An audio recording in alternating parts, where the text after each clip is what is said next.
Hey everybody, it's Jake from Pro in Winchester, Virginia, and today I'd like to talk about professional interactions, specifically those between athletic trainers and physical therapists.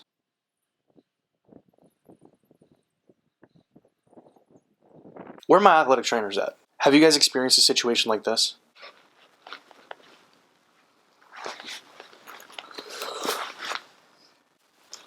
Hey, Steve, come on here, man. Let me tape that up for you, dude. Hey, what's going on with your buddy over there? He hasn't been coming in for his treatments in the training room. You know what's going on? Yeah, man, I don't know what's going on. I know he sprained his ankle. He was coming in for treatments with you, but then he said something about going to see a physical therapist, and then they just told him not to see his AT. Oh, seriously? We're getting that again? Don't get me wrong. I love being a physical therapist. I love being an athletic trainer.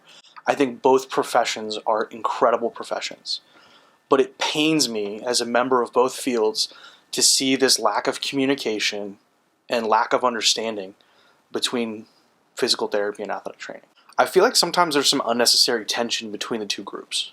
Sometimes you get ATs that get ticked off about things that PTs tell athletes that they're working with. Sometimes you have PTs that don't really understand what the athletic trainer's scope of practice is. And a lot of times there's just some unnecessary contention between the two. Now, I've been fortunate enough to live and work in a community where we have really good relations with our athletic trainers. Myself and Brad, my coworker here at Pro, we both did clinical rotations at most of the high schools in the area. And now, even though we're physical therapists, we still practice as athletic trainers doing occasional coverage for them. Now, what that's done is it's allowed us to build relationships with people that are very incredibly competent clinicians and be able to help each other as we manage the care of an athlete. Now, how we've personally accomplished this is obviously we have connections to those training rooms. We've worked at those high schools as students. We volunteer and help out there on occasions when we can. We cover for people when we need it. And we build this community relationship where it's not about who the clinician is. It's about making sure that that person gets what they need. Because as soon as someone comes in, if they're an in-season athlete, we go, hey, Jess, hey, Bart, hey, Becca, hey, Tim, this is what's going on. Is there something that we can do to help you? Is this an athlete that you would like to keep and manage while they're in season?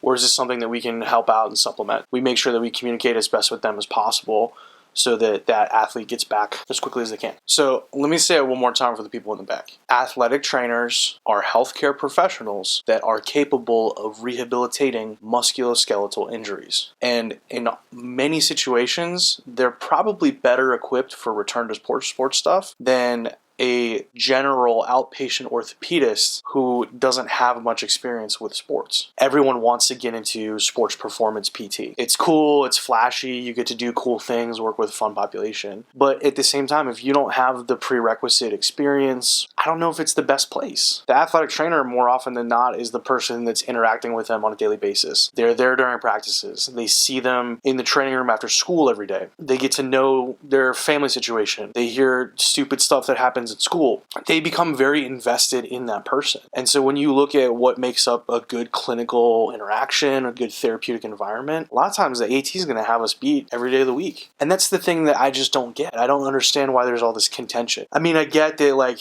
people want to expand their practice acts and some people want to do this and other people want to do that.